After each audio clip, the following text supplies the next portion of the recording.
Hola a todos, buenos días, ¿cómo están?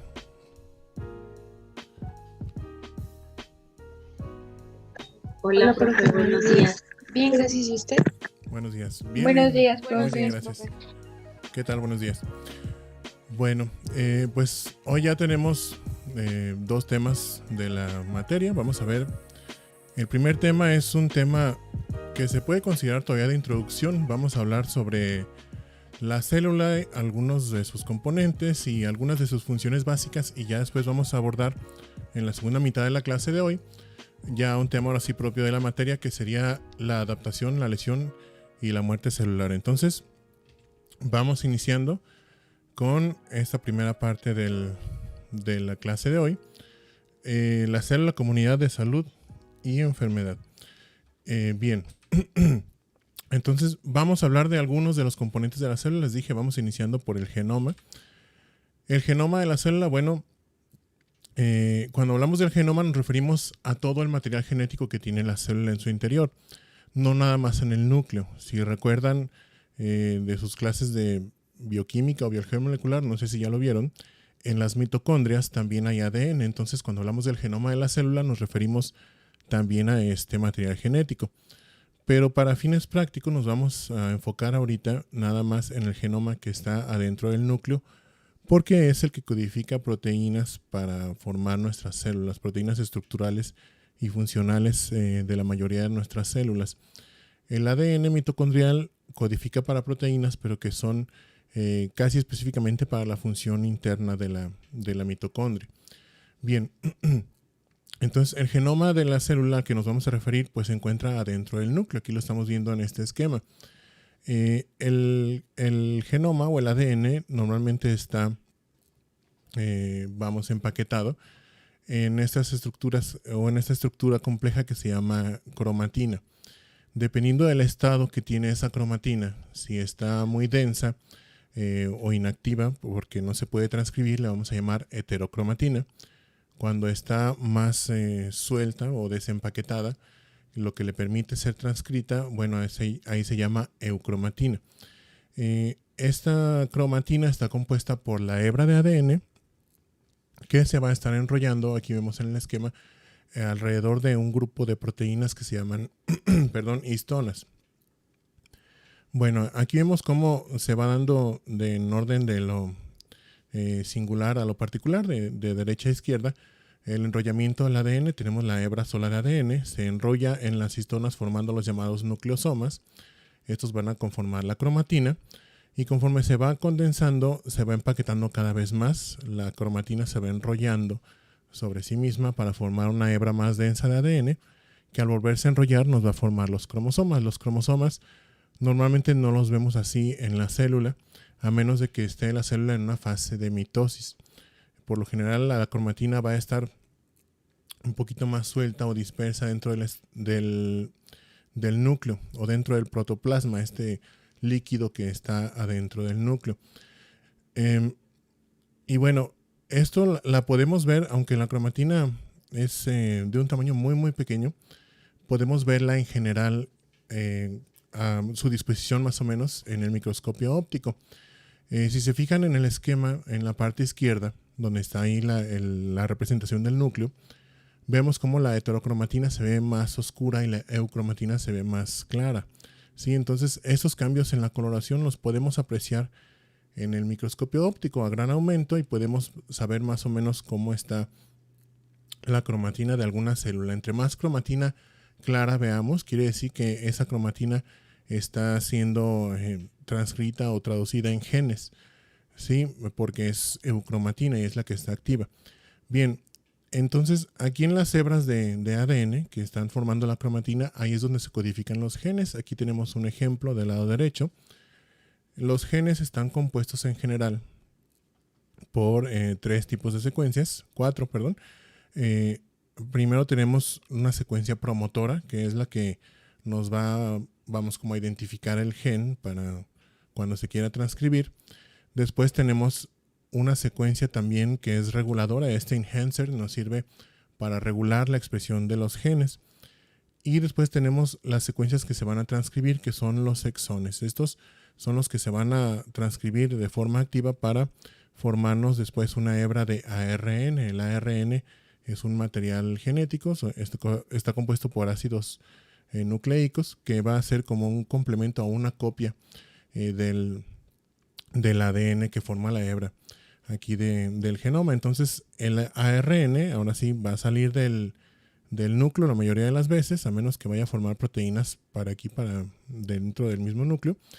Va a salir del núcleo y ya sea en los ribosomas que están libres o en el retículo endoplásmico rugoso, va a ser traducido para formar proteínas. Vemos aquí también del lado izquierdo otra forma de, cómo se agrupan los cromosomas. Esto también es bueno saberlo para entender algunas de las cosas que vemos, por ejemplo, en la mitosis. Les dije, cuando las células están en un ciclo de replicación, los cromosomas se van a condensar para después hacer el copiado y separarlos, cada par de cromosomas para una de las nuevas células. Entonces, los cromosomas son pues dos hebras gruesas de cromatina. Cada una de estas se llaman cromátides. Entonces aquí vemos dos cromátides unidas en la parte central por el llamado centrómero. Y cada cromátide tiene, yo que ya la mayoría ha escuchado, un brazo corto y un brazo largo. El brazo corto le vamos a llamar el brazo P. P es por petit, del francés, que significa pequeño. Y el brazo largo, pues como después de la P sigue la Q, literalmente así lo dicen los libros, pues le vamos a poner el brazo Q, ¿verdad? El brazo largo. Bien.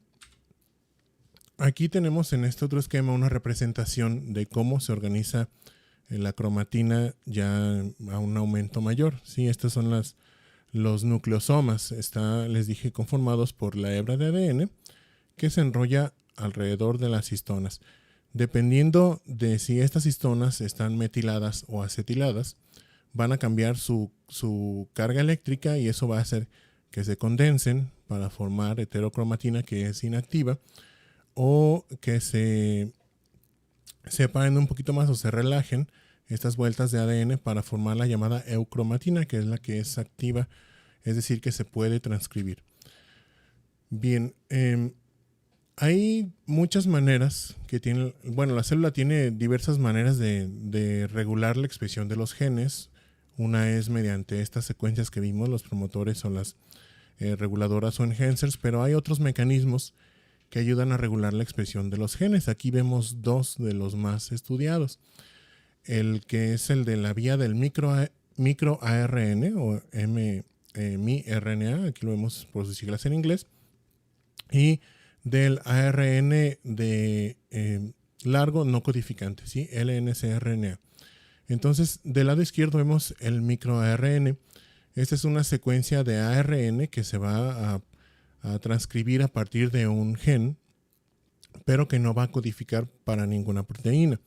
Lo que hace este microARN es salir del núcleo ayudado por estas proteínas exportadoras y después va a unirse a otra proteína.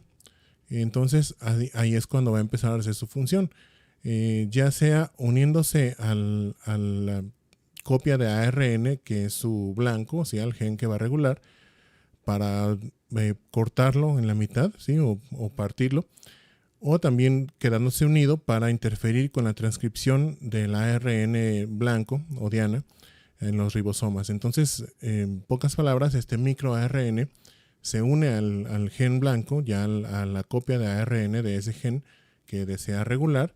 En este caso va a tener una regulación supresora o un llamado silenciamiento de un gen. Aquí lo vemos en la parte de abajo. Se va a unir y va a fragmentar esa copia de ARN o va a estorbar ahí, se va a quedar unido para que no pueda ser transcrito en los ribosomas y con esto pues se disminuye la expresión de ese gen.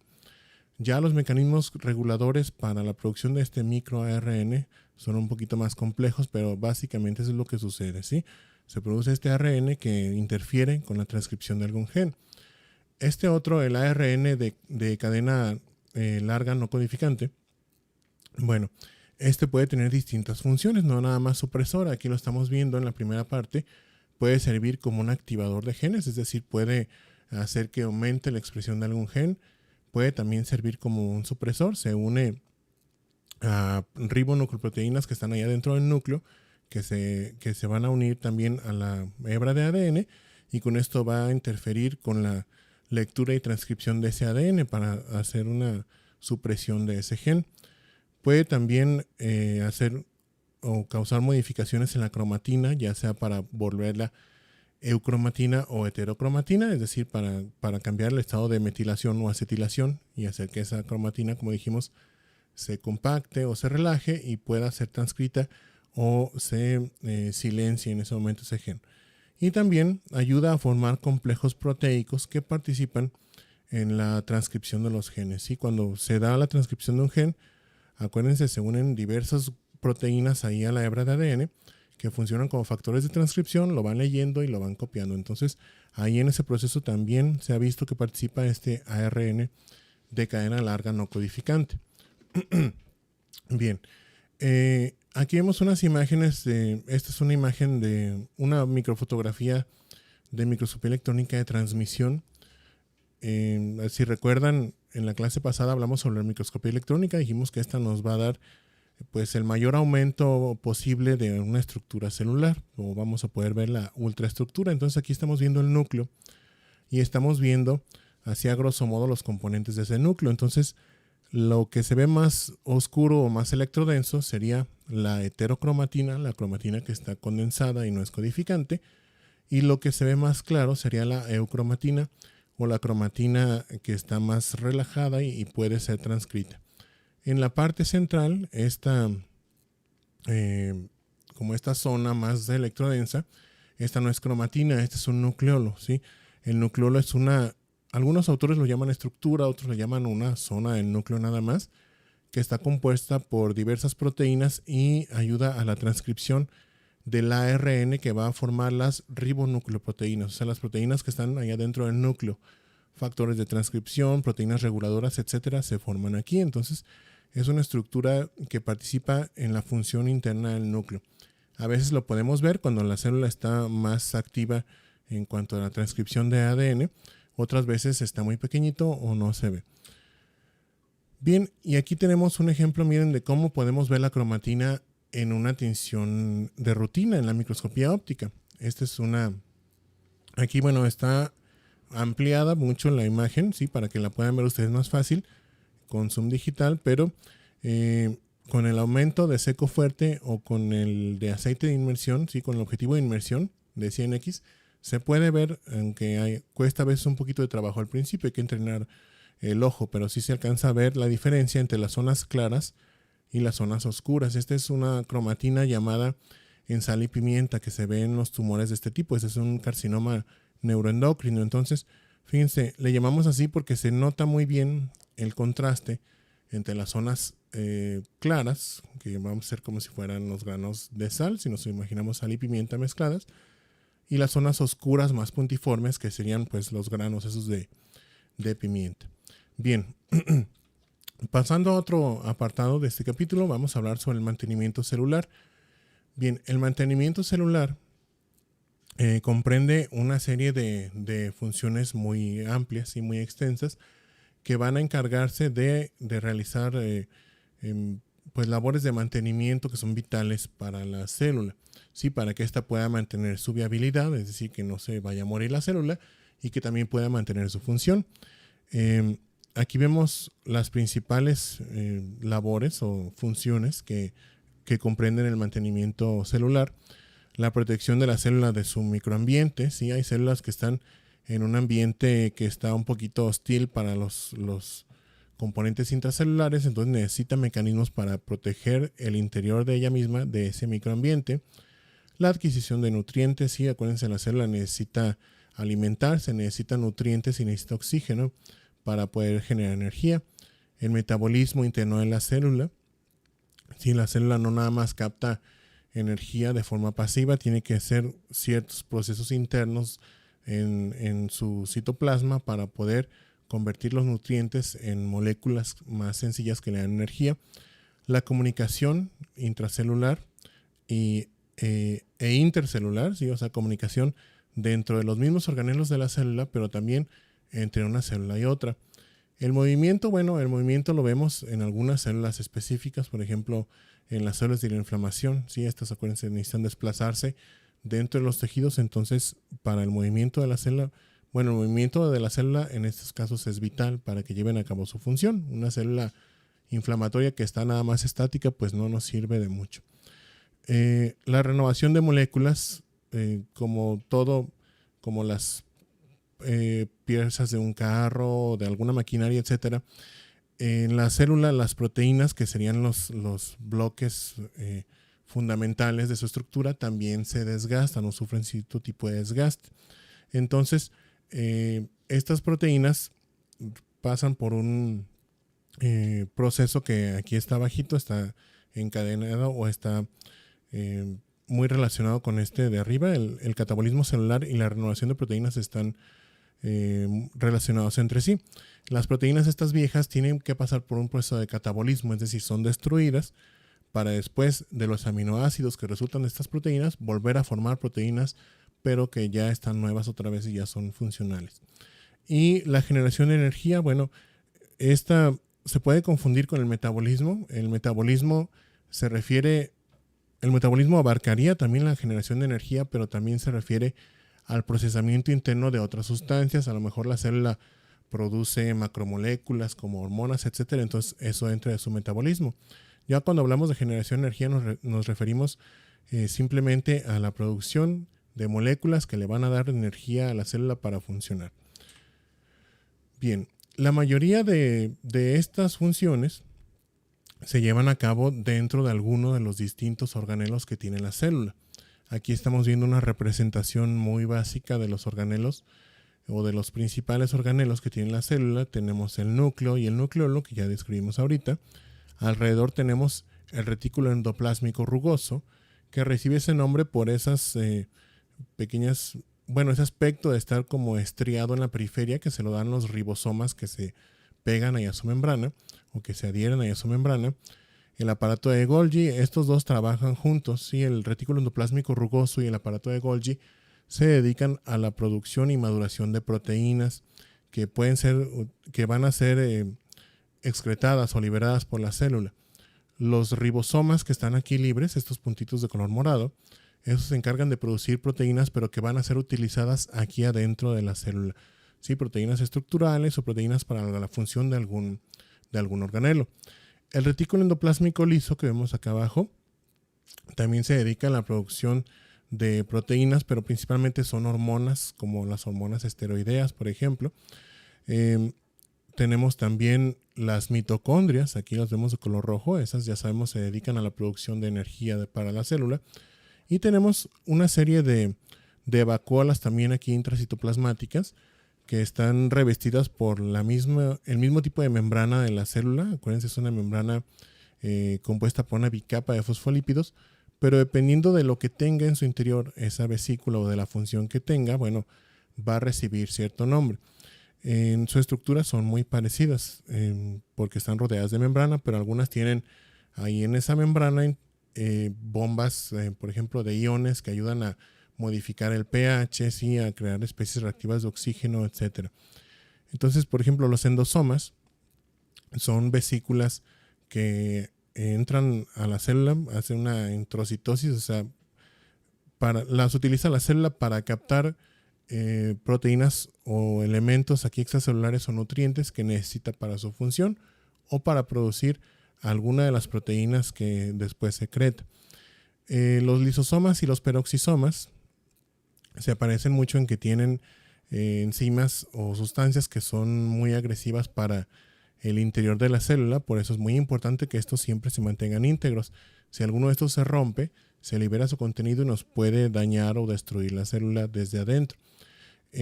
Los peroxisomas tienen en su interior especies reactivas de oxígeno, ¿sí? Ahorita las vamos a mencionar más adelante cuáles son, pero son, por ejemplo, el peróxido de hidrógeno, el ion oxidrilo, que ayudan a oxidar ácidos grasos y participan en la producción de ciertos metabolitos de los ácidos grasos o del colesterol. Y los lisosomas, que vemos acá de color azul, esos se encargan de destruir ya sea organelos o proteínas ya senescentes, bueno, organelos más bien o estructuras intracelulares que ya están senescentes, o es decir, están envejecidas, para romperlas en componentes estructurales básicos y se pueden reciclar, o también para destruir algún elemento extraño que esa célula haya atrapado y engullido con su membrana. Por ejemplo, si esta célula fuera un macrófago, esos lisosomas se unirían a la pared de otra vesícula más grande que se llama fagosoma, que es con la que los macrófagos atrapan las bacterias o microorganismos, vierten ahí su contenido y ayudan a destruir ese microorganismo. Bien, y tenemos aquí también por último representados el citoesqueleto, de la célula, los microtúbulos y los filamentos intermedios que le ayudan, al igual que a nosotros, nuestro esqueleto nos da, nos ayuda a mantener nuestra forma, a tener movilidad, etcétera. A la célula también ese citoesqueleto le ayuda a mantener su forma y a mantener la posición de sus organelos, y en ocasiones participa también en el movimiento celular, dependiendo si la célula puede desplazarse o no. Bien, aquí vemos una representación esquemática de la membrana celular. Dijimos que es una membrana compuesta por una bicapa de fosfolípidos. Esta bicapa no es simétrica, es decir, no está compuesta por los mismos componentes, valga la redundancia, en el exterior que en el interior. Tiene diferentes tipos de ácidos grasos o de proteínas que ayudan a mantener ciertas propiedades que son necesarias para la membrana, ya sea para la comunicación entre el interior y el exterior, para mantener potenciales de membrana por carga eléctrica, etc. Y bueno, esta membrana también está repleta de múltiples proteínas proteínas principalmente, y algunas otras estructuras, por ejemplo, algunos azúcares o fosfatos que sirven como receptores la mayoría de las veces o participan en la comunicación entre células. Sí, por ejemplo, aquí vemos unos ejemplos de proteínas transmembranales, es decir, que atraviesan toda la membrana. Tenemos una parte extracelular, una parte intracelular, y estas le mandan señales al interior de la célula, ya sea señales químicas o señales mecánicas, por ejemplo, para que en la célula en el interior se inicie algún tipo de proceso cuando se detecta esta señal. Bien, hablando sobre comunicación intracelular, tenemos que, de la comunicación celular, tenemos que hablar también sobre el transporte de sustancias. Sí, estos son algunos de los principales métodos que tiene la célula para transportar sustancias. Las células todo el tiempo están transportando sustancias, ya sea para transportarlas a su interior y utilizarlas para algún proceso, o también para destruirlas, por ejemplo, como los microbios aquí en este fagosoma, o simplemente para transportarlas de un lugar a otro, ¿sí? Como las membranas epiteliales en el tubo digestivo, por ejemplo, la capa de epitelio puede transportar sustancias desde la luz hacia la parte basal sin alterarlas. Entonces, aquí vemos algunos ejemplos de cómo funcionan estos métodos o estas formas de transportar sustancias a través de la membrana. La más sencilla, aquí no está representada, pero estaría al lado izquierdo, sería la difusión a través de la membrana, es decir, el paso libre de sustancias a través de la membrana. Esto solo lo hacen algunas sustancias. Por ejemplo, el oxígeno y el dióxido de carbono se pueden difundir libremente, es decir, no necesitan nada que los ayude a pasar o atravesar esa membrana. El agua también se puede difundir libremente en cantidades pequeñas o de forma lenta. Y algunas hormonas, por ejemplo las hormonas esteroideas, esas al ser liposolubles atraviesan la membrana de fosfolípidos y llegan directamente hasta el núcleo para ejercer su función, sea la que sea.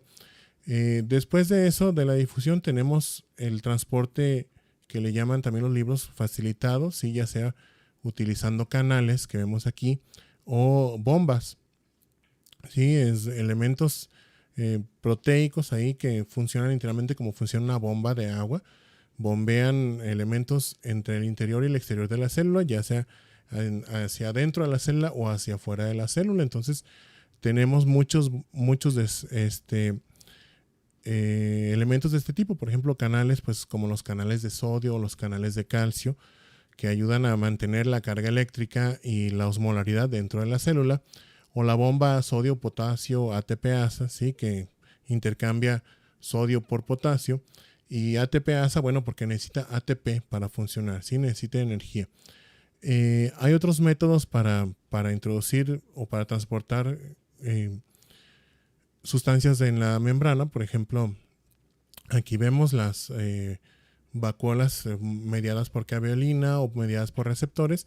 Son vacuolas del citoplasma, vacuolas intracitoplasmáticas que se forman por introcitosis o endocitosis. Aquí lo estamos viendo. O sea, la célula capta alguna sustancia en el exterior, la engloba con su membrana y la introduce para sufrir o para hacerle cierto proceso, ¿sí? Dependiendo de lo que necesite. Ya sea destruirla para obtener energía, para obtener nutrientes, componentes estructurales, o destruirla para combatir alguna infección, por ejemplo en el caso de los fagosomas, que son los que observamos en la fagocitosis. Y por último tenemos acá la transitosis. Esta es una forma de transportar elementos a través de la célula sin alterarlos, ¿sí? Si la célula engulle algo o lo endocita y después lo libera en su citoplasma, bueno, este elemento, sea lo que sea, va a ser modificado de alguna manera. Puede ser destruido, se le puede agregar algo, etcétera. Entonces, hay ocasiones en que la célula necesita transportar algo de forma intacta. Un ejemplo es los anticuerpos que tiene la leche materna. Cuando una madre amamanta a su bebé, bueno, en la leche materna ahí van anticuerpos también que lo ayudan a protegerse de enfermedades. Entonces, esos anticuerpos, si los agarraran las células del epitelio del intestino, del tubo digestivo, y después los liberan aquí o se le une algún lisosoma o algo, se van a destruir. Entonces, ¿qué hacen los enterocitos? Bueno, los engloban en estas vesículas, en estos endosomas, los transportan hacia la parte basal de la célula y ahí se abre la vesícula, o sea, se vuelve a unir a la membrana citoplasmática pero del lado contrario, y se abre para liberar íntegras esas inmunoglobulinas a la circulación del bebé. Entonces así no son alteradas estas proteínas. Bien, otro elemento importante para la célula, aparte de los organelos y la membrana, es el citoesqueleto. ¿Sí? El citoesqueleto tiene muchas funciones, no nada más mantener la forma de la célula, participa en algunas funciones especializadas. Por ejemplo, aquí vemos células de epitelio intestinal que tienen microvellosidades, entonces necesitan también algo que le dé estructura a esas microvellosidades. Aquí vemos algunos filamentos. Hay filamentos que tienen función contráctil, por ejemplo, aquí vemos representados en color verde filamentos de actina. Estos se pueden contraer o relajar para modificar la estructura de la célula. Hay proteínas que forman parte del citoesqueleto que sirven para formar adherencias entre una célula y otra, ya sea adherencias impermeables como estas uniones, se me olvidó el nombre en español, estas tight junctions, como uniones que están muy firmes así, que forman un cierre impermeable entre una célula y otra para que no atraviesen sustancias entre una célula y otra. Los desmosomas, que ayudan a que se ancle una célula epitelial con la otra célula vecina, o los semidesmosomas, que ayudan a que se anclen las células epiteliales a la membrana basal.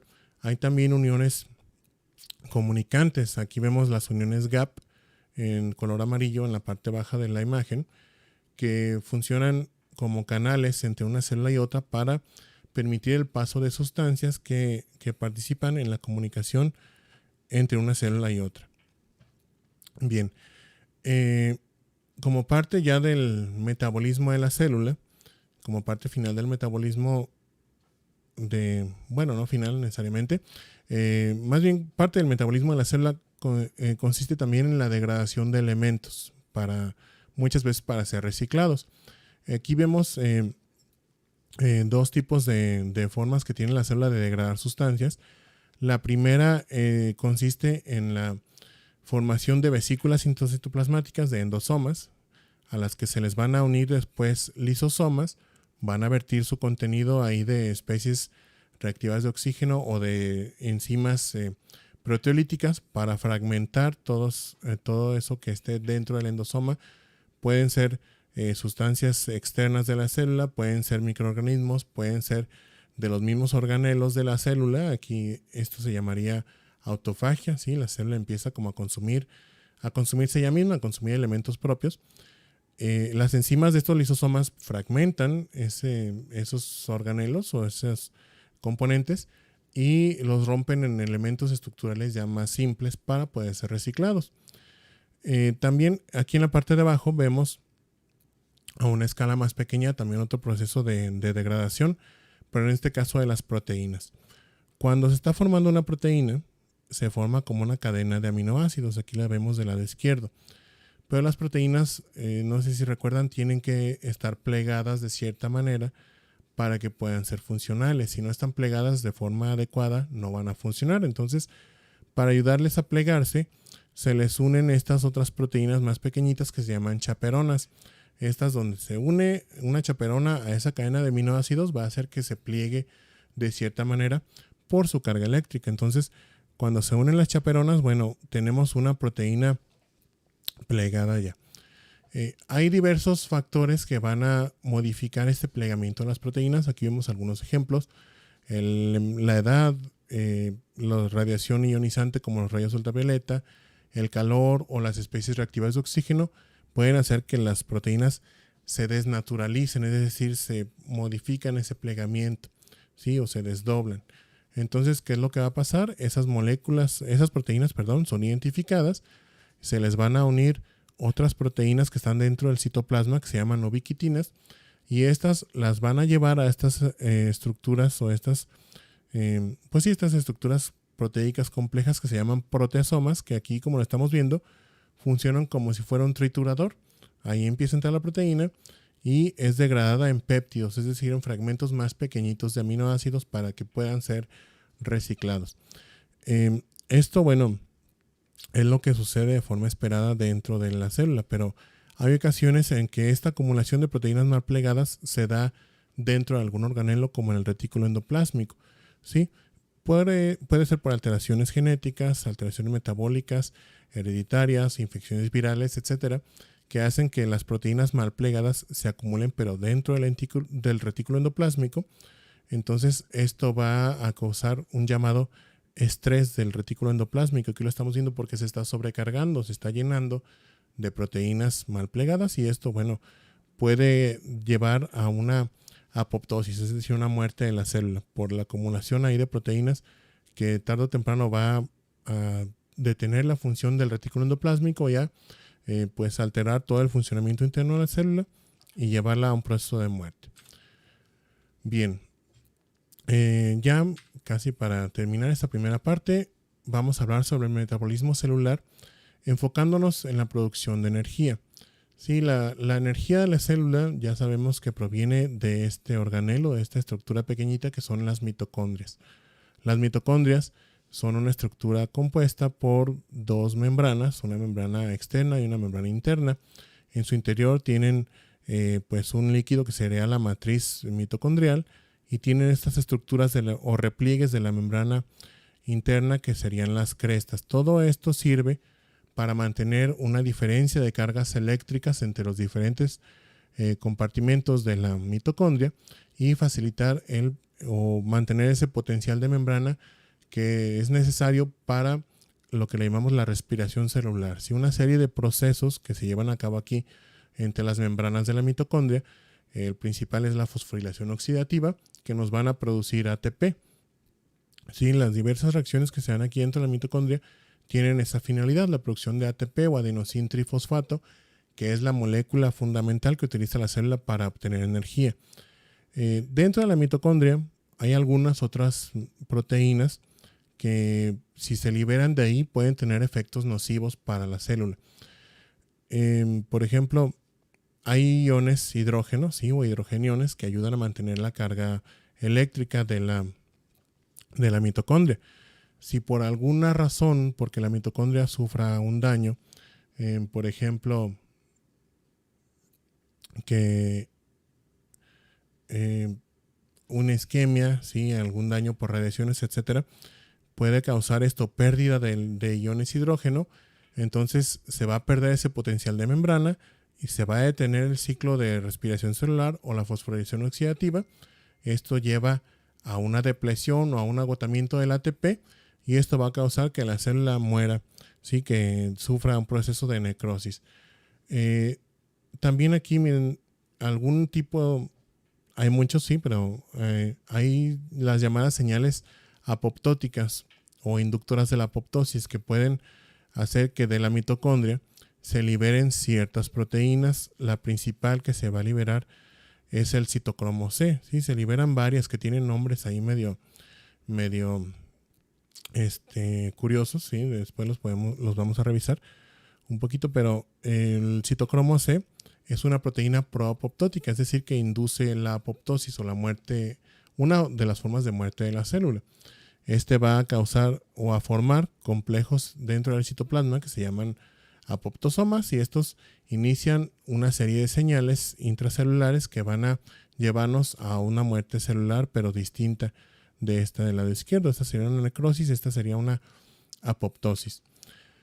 Bien, y las mitocondrias podemos verlas en el microscopio, les dije, en el microscopio óptico y en el microscopio electrónico. En el microscopio óptico las vemos pero como puntitos muy muy distantes. Es en el microscopio electrónico donde las podemos ver bien a detalle. Estas son dos mitocondrias que vemos en una imagen o en una fotografía de microscopía electrónica de transmisión. Si recuerdan, miren, aquí está una reglita que dice que esta línea mide 200 nanómetros. Les dije que esa era la resolución máxima que tiene el microscopio óptico convencional, ya con aceite de inmersión y todo. Entonces, la mayoría de las mitocondrias miden más de 200 nanómetros. Sí las podemos ver como puntos individuales, pero muy, muy pequeñitos. Más o menos como veríamos todo este puntilleo que está en el fondo de esta imagen. ¿Sí? Aquí ya las vemos más grandes, pues se ven la membrana mitocondrial, las crestas y dentro pues la matriz mitocondrial. Bien, pasando a lo que es la activación celular, esto tiene que ver con la recepción y traducción de señales por la célula que le indican que hay algún cambio a lo mejor en su ambiente, que hay presencia de microorganismos o le mandan una señal de una célula a otra y hacen que la célula empiece a hacer cierto tipo de funciones específicas. Hay muchas. En general, estos son los estímulos a los que puede reaccionar una célula. ¿Sí? Por ejemplo, a la presencia de peligro o patógenos. Peligro lo interpretaría la célula como algo que ponga en riesgo su existencia. Cuando la célula detecta con sus receptores de la membrana componentes intracelulares de otra célula, eso quiere decir que se están muriendo células alrededor y eso activa ciertas funciones dentro de la misma. O la presencia de patógenos, ¿sí? Por ejemplo, si es una célula inflamatoria y detecta alguna bacteria, bueno, empieza ciertas funciones dentro de ella para, por ejemplo, estimular la apoptosis, el desplazamiento, la producción de proteínas que atraen a otras células inflamatorias, etc. El contacto intercelular está mediado por las uniones GAP. Acuérdense, son uniones comunicantes que forman canales entre una célula y otra. Entonces permiten el paso de proteínas o de moléculas de señalización que van a mandar un mensaje de una célula a otra. El contacto también con la matriz extracelular. Las células están ancladas a la matriz extracelular. Ahorita vamos a ver bien qué es eso, pero a grosso modo es una red de proteínas y otras sustancias que le dan sostén a la célula. Entonces, dentro de esta matriz extracelular puede haber moléculas de señalización que cuando se daña la matriz extracelular, estas interactúan con las células que están ahí y le mandan señales para que pues se inicie algún proceso, por ejemplo, que empiece a multiplicarse o que empiece a liberar alguna sustancia para atraer células inflamatorias. Y también, bueno, las células se van a comunicar mediante la captación de moléculas en su membrana que van a ser secretadas ya sea por ellas mismas o por otras células. Estas moléculas secretadas van a darnos un tipo de señalización. Dependiendo de las características de esta señalización, recibe un nombre. Y aquí tenemos las cuatro principales: la señalización autócrina, paracrina, sináptica y endocrina. Sí, la autócrina bueno, aquí las vemos representadas. La autocrina es cuando la célula produce y libera al exterior alguna molécula de señalización, puede ser un factor de crecimiento, por ejemplo, o una citosina, y esta misma célula capta esa molécula o esa sustancia que produjo, es decir, se estimula a sí misma, tiene receptores para esa misma sustancia que produce. La paracrina, la vía de señalización paracrina, es cuando una célula produce una sustancia y esta sustancia estimula a las células que están ahí adyacentes, ¿sí? Por ejemplo, cuando los macrófagos producen factores de crecimiento para estimular a los fibroblastos, bueno, el macrófago libera ese factor de crecimiento, pero es el fibroblasto el que recibe esa estimulación y empieza alguna función de proliferación, por ejemplo, o de producción de colágeno. Y tenemos también la vía endocrina, que es cuando un grupo de células libera cierta sustancia, pero a la circulación, y a través de la circulación sanguínea esa sustancia viaja a algún lugar distante en el cuerpo y después ahí estimula a otro tipo de célula diana. ¿Sí? Es decir, cuando la célula estimulante y la receptora están lejos y esa sustancia tiene que viajar por la circulación. La otra vía que viene aquí, la sináptica, la señalización sináptica, bueno, es muy parecida a la parácrina, pero esa es la que utilizan las neuronas. Acuérdense, en los axones de alguna, o las dendritas de alguna, los axones, de una neurona se van a aproximar mucho a la neurona vecina o ya a alguna célula efectora, por ejemplo, una célula de músculo. Entonces, ahí en ese espacio en el que están muy cerca, sin tocarse las células, se liberan sustancias, neurotransmisores en este caso, que van a estimular a las siguientes células. Sí, es muy parecida a la paracrina, pero se llama así porque la utilizan las células nerviosas. Bien, para la comunicación entre células existen muchos receptores de membrana, tienen distintas configuraciones y distintos componentes. Están aquí los principales, por ejemplo, los receptores tirosincinasa o los receptores que no tienen tirosincinasa o que no están basados en la proteína esta tirosincinasa.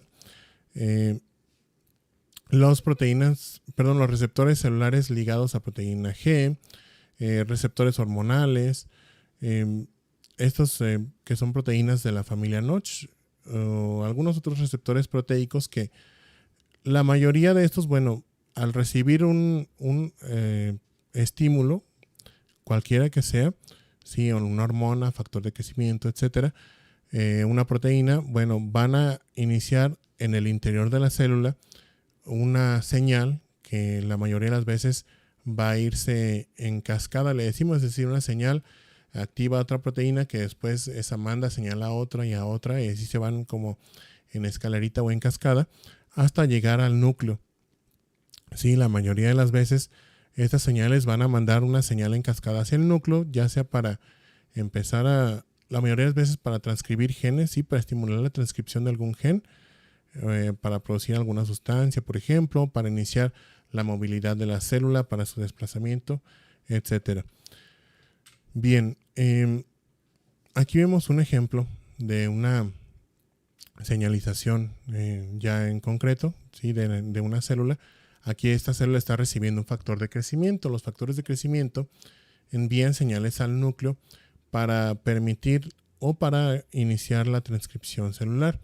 En este caso estamos viendo un factor de crecimiento que estimula a la proteína RAS, ¿sí? Que es una proteína que controla el ciclo celular o la transcripción de los genes en el ciclo celular. Entonces, cuando se une el factor de crecimiento a este receptor transmembranal, se va a activar la proteína RAS, que va a mandar señales en cascada. Aquí lo vemos, todas estas, el Pi3K, AKT, mTOR, son proteínas que van señalizando una a la otra para mandar la señal hasta el núcleo, donde se activan ya ahora sí los factores de transcripción y empieza a haber transcripción de genes y después producción de proteínas.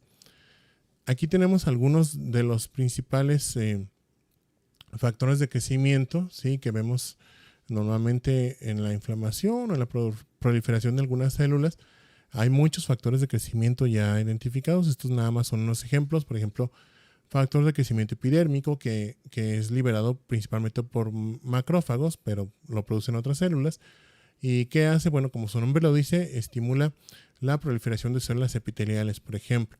El factor de crecimiento de hepatocitos que es liberado por los fibroblastos y también está en el estroma o en la matriz extracelular del hígado, que cuando se libera y es captado por los hepatocitos, bueno, induce la proliferación de los hepatocitos. El factor de crecimiento derivado de las plaquetas que estimula la quimiotaxis y las modificaciones del endotelio, por ejemplo, cuando hay un daño en un vaso sanguíneo, o el factor de crecimiento de fibroblastos que es producido por los macrófagos y estimula la proliferación de los fibroblastos, pero también la síntesis de matriz extracelular, o sea, los hace que proliferen y que se pongan a trabajar más. Bien, ya casi para terminar, vamos a hablar sobre la matriz extracelular. Esta, bueno, les dije que es la red que le da sostén a todas las células del organismo. Es una red compuesta por distintas proteínas, protoglucanos, laminina, fibronectina, elastina. Hay también glucógeno, ¿sí? Distintos tipos hay glucógeno, hay colágeno, también distintos tipos de colágeno que le van a dar ciertas características. No toda la matriz extracelular es igual. Hay alguna que es más elástica, otra que es como más, ¿cómo decirle? Como más esponjosa, ¿sí? O que puede absorber más la presión, por ejemplo. Otra que retiene más agua, etcétera. Dependiendo del tejido en el que le estemos encontrando, bueno, va a tener ciertas propiedades que son beneficiosas para las células de ese tejido. Aquí vemos algunos ejemplos. Tenemos dos tipos de matriz extracelular representados. Aquí la fibrilar o intersticial, que le da sostén a los fibroblastos en la mayoría de los tejidos. ¿Sí? Aquí vemos que está integrada principalmente o formada principalmente por glicoproteínas, integrinas y protoglucanos. O la matriz extracelular, esta compacta que se llama membrana basal, que esa le sirve como anclaje a las células epiteliales, que está compuesta por protoglucanos, colágeno tipo 4 y laminina. Si se fijan los componentes entre una y otra, algunos se repiten como los protoglucanos, pero otros son distintos. Este cambio de componentes entre un tipo de matriz y otra les da esas características distintas a cada una. Y cada una tiene una función diferente. ¿Sí? Esta red, por ejemplo, de la matriz intersticial es muy laxa, ¿sí? Permite que las células estén como más relajadas ahí, que se puede compactar, etcétera, para disminuir o para absorber la presión y evitar que las células se dañen o se destruyan. La matriz extracelular es una capa más compacta la membrana basal es una capa más compacta de matriz extracelular que sirve como anclaje para células epiteliales. Aquí vemos un ejemplo. Este es epitelio de tipo, puede ser intestinal o puede ser de túbulos renales. Y aquí vemos también el endotelio. El endotelio es un tipo de epitelio, ¿sí? Pero que reviste los vasos sanguíneos. Está anclado igual a la membrana basal. Bueno, la matriz extracelular no sirve nada más como medio de anclaje. También le manda señales a las células, ¿sí? Estas señales pueden viajar a través del citoesqueleto y activar la transcripción de genes en el núcleo. Otra función de la matriz extracelular la estamos viendo aquí, donde vemos que se unen factores de crecimiento a un receptor. Aquí lo vemos más detallada. Algunos tipos de matriz extracelular tienen entre sus componentes ya factores de crecimiento, ¿sí? Ahí integrados, pero están unidos a la matriz extracelular. ¿Para qué nos sirven estos? Para que en el caso de que la matriz se llegue a dañar, ¿sí? Sufra un daño ese tejido, por lo que sea, por una infección, por una isquemia, por un trauma mecánico, esos factores de crecimiento ya están ahí cerca de las células que van a proliferar. Entonces, en cuanto se daña la matriz, se liberan y son captados por las células de ese tejido y esas células empiezan a proliferar. Bien, ya para terminar con esta primera parte, vamos a hablar rápidamente nada más de el mantenimiento de las poblaciones celulares. Eso está sencillo, de abordar. Es complejo ya en su estudio detallado, pero ¿Cómo le hacen las células para proliferar? Bueno, se realizan una serie de funciones ahí internas que nos van a integrar el llamado ciclo celular. Este es un ciclo en el que se dan diversas reacciones y funciones de transcripción y de duplicación de organelos y demás dentro de la célula para de una célula generar, o a partir de una célula generar dos células, ¿sí? Una célula madre y una célula hija. Entonces, este ciclo celular está compuesto por 4 fases en general: la fase G1, la fase S o fase de síntesis, la G2 y la fase M de mitosis, que es donde ya se separan las dos células que son producto de este ciclo. El ciclo celular es una serie de procesos que están estrechamente regulados, ¿sí? No se da sin control, porque si se diera sin control podríamos terminar con células mutantes o no funcionales que pueden provocar la muerte de las células de ese tejido o generarnos a lo mejor una célula neoplásica como en el cáncer. Sí, entonces intervienen muchas moléculas que son que sirven como reguladoras para el ciclo celular. ¿Sí? Estas intervienen en puntos de control que son críticos. Por ejemplo, entre la fase G1 y la fase de síntesis está uno de estos puntos de control en el que se revisa todo el material genético de la célula que se va a copiar. Si este material genético está en buenas condiciones, no tiene mutaciones ni nada, bueno, se puede avanzar en el ciclo celular.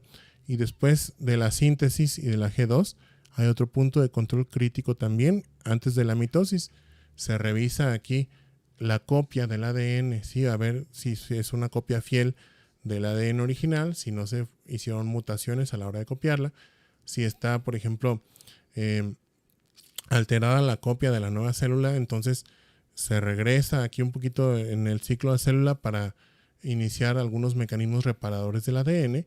Si se puede reparar, nuevamente ya se brinca este punto de control y la célula entra a la fase de mitosis. Como controladores de estos diversos puntos de revisión del ciclo celular, hay muchas moléculas, pero las principales son estas, las cinasas dependientes de ciclina o CDKs. Estas funcionan, bueno, tienen una función de cinasa. Una cinasa es una proteína que escinde o que corta otras proteínas. Entonces, estas van a cortar proteínas que están unidas ahí al ADN que impiden su transcripción una vez que se activan. Entonces, cuando se superan esos puntos de control, se producen ciclinas que van a unirse a esta cinasa dependiente de ciclina, la activan, se libera el bloqueo del ADN, así en pocas palabras, y la célula puede seguir avanzando en ese ciclo celular. Hay muchas cinasas dependientes de ciclina y aquí vemos algunas que tienen función inhibidora. ¿Sí? Estas que vemos aquí tienen función promotora del ciclo celular. Las que vemos acá afuera son inhibidoras también, o sea, pueden bloquear el ciclo celular. Bien, y la mitosis, que sería la última fase del ciclo celular, esta está compuesta por otras subfases, subetapas: la prometafase temprana, prometafase, metafase, anafase, anafase tardía y telofase, que son distintas etapas en las que se van separando las cromátides madres de las hijas, o los cromosomas de la célula original y de la nueva, ¿sí?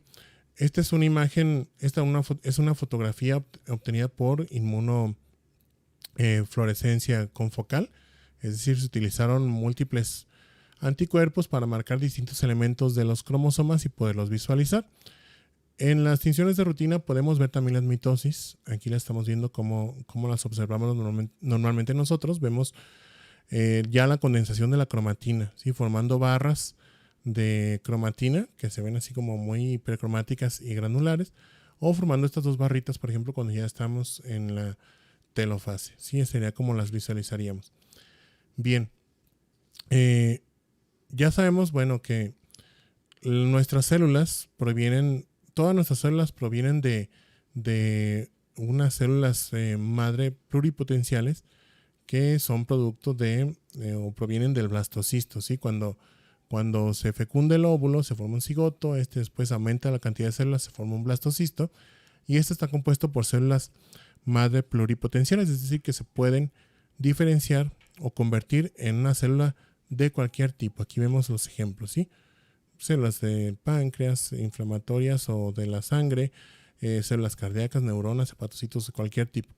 Conforme va avanzando el desarrollo embrionario, se van separando subpoblaciones de estas células pluripotenciales que van, entre comillas, perdiendo la capacidad de diferenciarse hacia otros tejidos.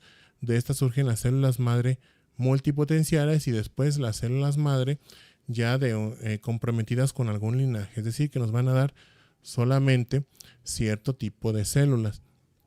De aquí provienen después las tres capas germinales, que sería el endodermo, el mesodermo y el ectodermo, que nos van a dar los distintos tejidos ya de un embrión o de un feto. Entonces, estas células madre ya comprometidas son las que vamos a encontrar en los tejidos para estar repoblando en una población, perdón por la redundancia, de células de ese tejido. ¿Sí? Ahí intervienen distintos procesos para que un tejido no se nos desborde de células, es decir, no crezca de manera descontrolada. Que se mantenga siempre más o menos una población estable o constante de células, entre comillas. No es exacto, pero se mantiene en una población estimada más o menos constante. ¿Cómo se da esto? Bueno, de las células madre de ese tejido, esas células madre empiezan a proliferar. Esto va a aumentarnos el número de células de ese tejido, pero también se va a producir entre las células de ese tejido una muerte celular, que sería en este caso por apoptosis. ¿Sí? Las células ya envejecidas en ese tejido empiezan a morir para darle espacio a las nuevas células y así mantener una población constante. También de estas mismas células madre, algunas se van a diferenciar, ¿sí? Porque no nos sirve de tener puras células madre en un tejido. Las células madre no tienen una función como tal, más que proliferar. Las células que ya tienen función específica son las células diferenciadas. La diferenciación la llamamos entonces a la transformación de una célula madre de un tejido ya en una célula específica con una función determinada. Aquí estamos viendo, por ejemplo, una diferenciación hacia células epiteliales de un epitelio escamoso estratificado, como sería el de la piel. Pueden ser células a lo mejor glandulares, por ejemplo, del páncreas, del hígado, del riñón, etc. Dependiendo del tipo de célula, bueno, va a ejercer distintos tipos de función. Bien, con esto terminamos la primera parte del capítulo. No sé si haya alguna duda de lo que revisamos ahorita. No, profe. ¿No? Muy bien. Entonces, no, profe. Vamos a hacer una pequeña pausa de unos 10 minutos nada más para que puedan, no sé, ir por un cafecito o algo, para que continuemos ahorita con la segunda parte de la clase. Vamos a ver el capítulo de adaptación, lesión y muerte celular. ¿Sí? Entonces, son las 9:07. Nos vemos ahorita en 10 minutos aquí de regreso. Muy bien, profe. Perfecto, profe.